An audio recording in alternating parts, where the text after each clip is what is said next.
Sebentar ayo.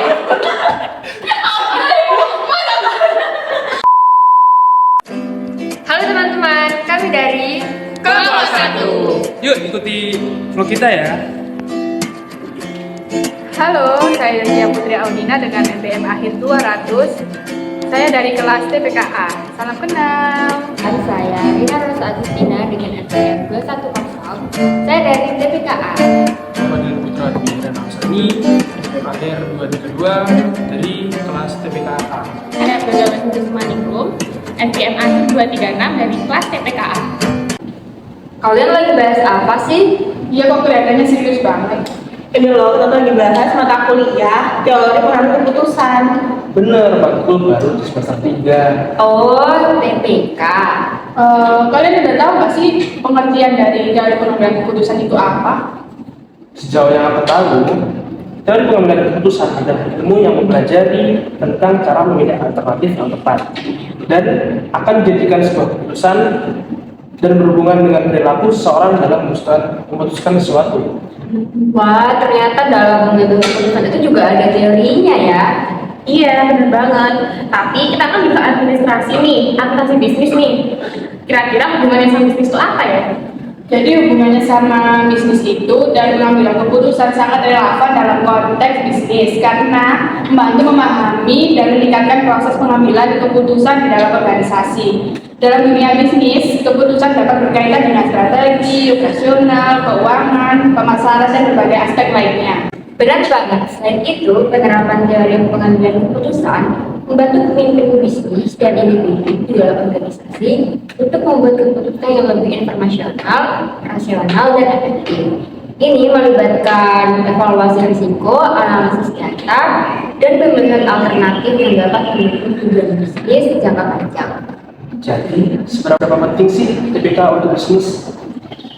Teori pengambilan keputusan ini sangat penting banget dalam konteks bisnis. Pengambilan keputusan itu adalah sesuatu proses kritis yang dilakukan oleh manajer dan pimpinan bisnis untuk menentukan langkah-langkah yang akan diambil guna mencapai tujuan perusahaan. Jadi gimana kalau kita mengunjungi salah satu UMKM supaya kita tahu nih implementasi dari pengambilan keputusan di bisnis itu seperti apa? Boleh, yuk, Yuk. ikutin keseruan kita. Halo teman-teman semuanya, sekarang saya lagi ada di salah satu tempat yang paling banyak dicari oleh para penikmat makanan pedas di daerah Kabupaten Gresik, khususnya di Kecamatan Balung Panggang. Bagi masyarakat sekitar sini, nama Mirate sudah tidak asing di telinga mereka. Jadi yuk kita kulik lebih dalam lagi apa saja sih yang membuat Mirate ini digemari oleh masyarakat sekitar sini. Past us, they doing too much. Working on a weekend like usual. Way off in the deep end like usual. Niggas swear they passed us, they doing too much. Haven't done my taxes, I'm too turned up. Virgil got a paddock on my wrist going nuts. Niggas caught me slipping once, okay, so what? Someone hit your block up, I tell you if it was us. Man, a house in Rosewood, this shit too plush. Say my day's a number, but I keep waking up. No, you see my text, baby, please say something. Wine by the glass, your man a cheapskate, huh? Niggas gotta move on my release day, huh? Bitch, this is fame, not clout. I don't even know what that's about. Watch your mouth. Baby got an ego twice the size of the crib. I can never tell a shit, it is what it is. Set my back on FBG, God forbid. Virgil got a paddock on my wrist, doing front flips. Giving you my number, but don't hit me on no dumb shit. Working on a weekend like... Selamat siang, di sini kami bersama Kak Fahmi selaku owner dari Mirati. Ya, Halo Kak. ya. Halo, ya. Halo Kak, apa kabar? Halo, baik. Kabar, teman-teman. Sehat ya Kak? Ya, siap. Bisa dimulai.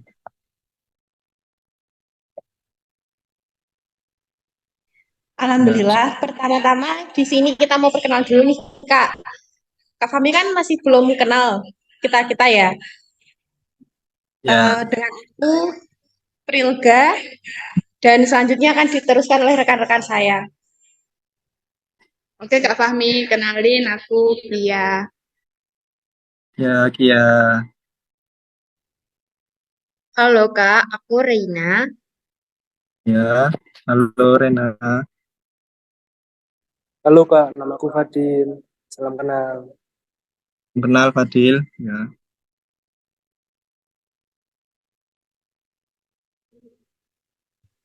Iya. Jadi gini Kak, kita mau bertanya-tanya tentang bisnis yang sedang Kakak rintis, terutama dalam hal pengambilan keputusan mengenai bisnis yang sedang ya, Kakak jalani. boleh. Ya, boleh banget. Silakan. Baik, langsung aja kita ke pertanyaannya ya, Kak. Oke. Baik, pertanyaannya pertama nih Kak, Hmm. apa dari Kak Fahmi mengambil keputusan untuk memberikan nama Mirit pada usaha Kakak? Apakah ada kaitannya dengan produk yang Kakak jual? Iya, jadi yang mendasari adalah ada kaitannya dengan ciri khas produk yang dijual yaitu pedas. Makanya saya memberi nama itu Mirate, yaitu Mira Jatega. Jadi kaitannya itu ada apa ya, Raja Tega. Jadi ada jargonnya.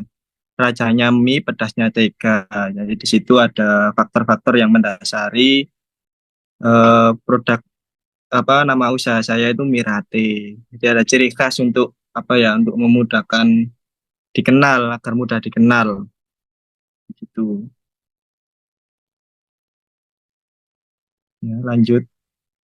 Ada pertanyaan lagi untuk apa keputusan apa tadi nih yang mendasari mengambil keputusan nama produk ini tadi? Ada pertanyaan lagi? Oh, jadi apa nama Mirati itu bukan hanya sekedar apa ya langsung Mirati gitu ya. Jadi ada asal usulnya ya Kak ya. Ya, ada asal usulnya, ada apa ya, di branding lah untuk mudah dikenal, melekat di customer, melekat di para konsumen. Jadi kayak Oh. ciri khasnya itu ada. Oke Kak, lanjut ke pertanyaan kedua ya Kak. Hmm. Faktor utama yang mempengaruhi keputusan Kak Fahmi dalam menetapkan harga produk yang Kak Fahmi jual itu apa? Jadi untuk apa ya, faktor utama untuk menetapkan apa tadi? Menetapkan harga. Jadi Kak Fahmi itu mau pas waktu ngasih harga itu faktor apa saja yang Kak Fahmi pertimbangkan? Yang pertama itu biaya produksi, bahan baku seperti apa itu, bahan baku, tenaga kerjanya dihitung dulu, HPP-nya, HPP, HPB, harga pokok produksi, harga pokok barang dihitung dulu. Nanti kalau sudah ketemu, baru bisa melihat harganya.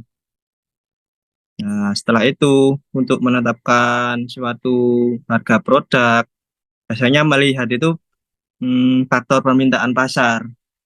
Jadinya itu kita harus membuat, saya biasanya membuat apa ya, segmentasi pasar, segmentasi konsumen. Jadinya ada konsumen itu yang anak SMA. Di situ di situ saya membuat nggak hanya satu produk, ada produk lain khusus untuk segmentasi pasar anak SMA. Ada yang apa ya, menengah ke atas gitu. Yang terakhir itu untuk menetapkan harga produk itu biasanya juga melihat kompetitor karena di sini itu nggak hanya Mirati saja, di Balong Panggang itu ada kompetitor Mimi lainnya.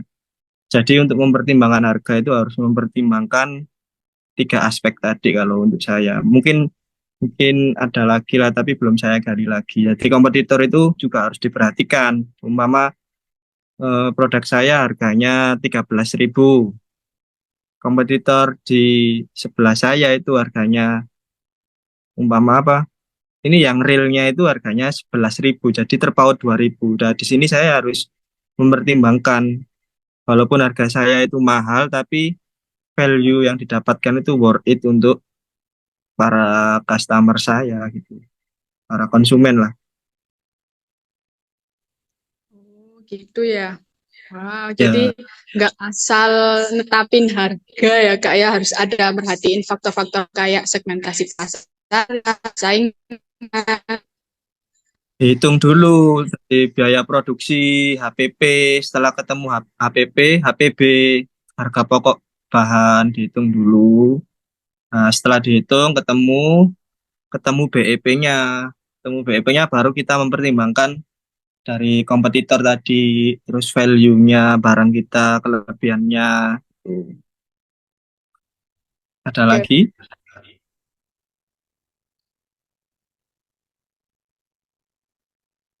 oke Kak. Ini temanku yang lainnya juga mau tanya. Ya, silakan. Baik, Kak. Selanjutnya, bagaimana sih Kakak dalam menentukan strategi pemasaran untuk mengenalkan produk Kakak hingga dikenal luas di daerah Kakak sekarang? Ini sejarah awal ya. Dulu itu ini. Jadi saya melihat sini tuh belum ada jualan mie gitu ya. Jualan mie pedas kekinian ada juga, tapi di daerah Gresik, di daerah Gresik pun pada waktu itu masih belum ada si mie kober itu. Adanya di Surabaya, jauh lah tempatnya. Terus akhirnya buat produk itu Mirate. Strategi awal yang saya lakukan itu sebuah ngambil endorsement. Jadi di Balongpanggang itu ada anak yang sudah bikin usaha, terus sudah terkenal. Dia juga bikin usaha, tapi bidangnya nggak sama. Dia sudah banyak dikenal, kayak endorsement gitulah. Jadi aku kasih produk, aku kasih sampel, kayak ya nggak usah bayar dulu lah. Nitip produk ini, bantu tolong promosiin dong, gitu. Setelah dipromosiin, banyak yang kenal. Yang pertama itu strategi kayak endorsement gitulah. Kedua itu dari apa ya, service customer. Strategi saya itu di pelayanan di customer. Seumpama itu sering apa ya kayak sering memperhatikan customer itu terkadang itu keluhannya apa, terus produk yang diinginkan itu sering ngirim itu loh apa itu dulu itu kayak Google Google Form atau apa itu yang disebar itu loh. Itu juga dari strategi promosi, ada juga dari digital marketing. Jadi digital marketing itu biasanya itu di IG, awal-awal dulu di Facebook sih. Facebook, habis itu di Instagram, terus di TikTok, baru-baru ini kan ada TikTok. Setelah itu, tapi awal buka memang di endorsement sama di itu apa namanya Shopee, Gojek dulu sih, Gojek. Jadi di Gojek itu aku ngasih apa ya kayak promo-promo terus kenalin dari Gojek. Setelah itu ada Shopee lah, meledaknya itu di Shopee itu karena Shopee kan awal-awal itu banyak promo ya, kenal di Shopee, awalnya beli di Shopee, habis itu datang ke rumah gitu sih strateginya untuk agar mudah dikenal luas itu begitu, sejarahnya tuh dulu begitu. Jadi salah satu strategi dari Kak Fahmi itu endorsement, terus kayak ngasih tester gitu ya Kak buat teman-teman, terus nanti Ya, minta tolong dipromosiin seperti itu ya Kak. Oke. betul. Untuk pertanyaan selanjutnya, kan terkadang ada perubahan harga pasar atau ada kenaikan harga dari bahan baku nih Kak. Jadi keputusan apa sih yang Kak Fahmi ambil ketika dihadapkan pada perubahan pasar yang tidak terduga tersebut? Ya sering sering sih kayak apa ya bahan baku kayak saus-saus yang digunakan, terus bawang, terus lombok itu kan sering naik.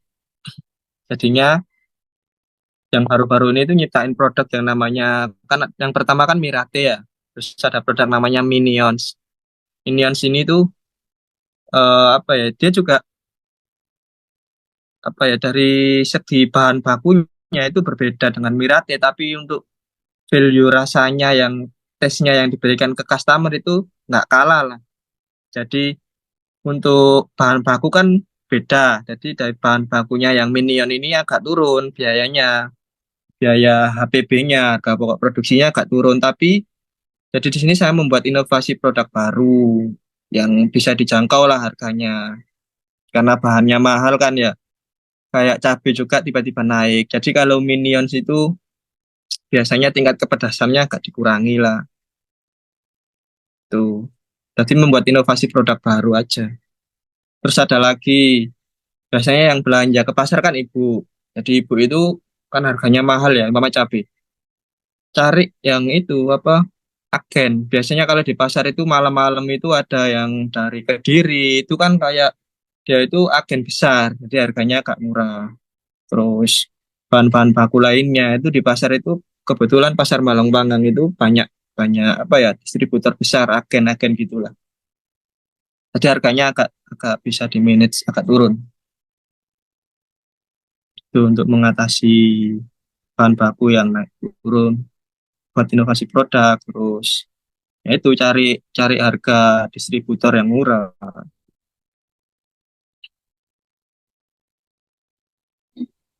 Ada lagi pertanyaan untuk pertanyaan nomor berapa tadi? Nomor 4 ya?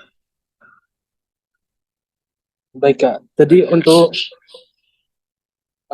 menghadapi pada perubahan pasar itu harus buat inovasi baru ya Kak? Ya, buat inovasi baru tapi apa ya? Bahannya itu diolah lagi lah. Fokus fokus tetap fokus di produk. Nah, kayak mie kita bikin inovasi produk mie lagi cuma bahannya ini yang diolah lagi, campurannya apa sehingga memanage nggak banyak-banyak bahannya tapi rasanya berbeda cuma diminati juga gitu. Ya, itu. Baik, untuk pertanyaan selanjutnya nih Kak, kan pastinya dalam sebuah usaha pasti ada pesaing. Apa Ya. strategi Kak Fahmi dalam menghadapi persaingan di pasar? Dalam menghadapi saingan di pasar ya, ya pasti ada pesaing. Cara strateginya pertama kita harus tetap tenang. Ya, jangan menganggap sebuah kompetitor itu hal yang menakutkan. Jadi saya nggak pernah menganggap kompetitor saya itu hal yang menakutkan atau menganggap kompetitor itu musuh. Enggak, malah memacu saya untuk apa ya? Lumrah lah memang dalam dagang itu gini. Yang intinya itu tetap tenang. Terus strateginya itu ya itu tadi kembali lagi harus tetap membuat inovasi produk baru strateginya. Jadi dalam beberapa bulan, dalam 1 tahun itu ada 2-3 produk yang harus diinovasi. Terus peningkatan kualitas produk. Jadi Mirate itu jadi gini banyak yang bilang itu dari tahun pertama ini kan sudah 3 tahun ya. Dari tahun pertama itu rasanya begini. Saya tetap fokus di rasa, di kualitas produk. Tahun kedua kok rasanya beda ya, tambah enak ya. Tahun ketiga ada inovasi lagi kayak produk Minion, terus apa itu.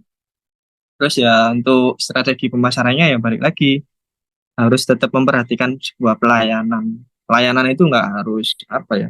Ya kita senyum ke customer, kita memperhatikan apa yang diinginkan customer, memberikan pelayanan yang sopan. Tuh. Yang yang terakhir itu ya sering buat buat promo-promo yang menarik gitu sih kayak ada hadiah-hadiah kayak yang lagi ulang tahun gitu baru-baru ini di Instagram ada kok bisa dicek. Dia membuat program promo kayak yang lagi ulang tahun nih gratis si strategi strategi apa tadi untuk menghadapi persaingan ya tuh tetap tetap berinovasi itu aja. Ada lagi pertanyaan? Baik, sekian dulu pertanyaan dari kami, Kak. Terima kasih atas segala waktu yang telah diluangkan untuk kami. Semoga Sama. bisa semakin berkembang dan sukses selalu untuk keluarga. Terima kasih, Kak. Amin. Ya, ya, ya. Sukses selalu. Sekian vlog dari kelompok 1, semoga bermanfaat. Sampai Sampai jumpa. jumpa.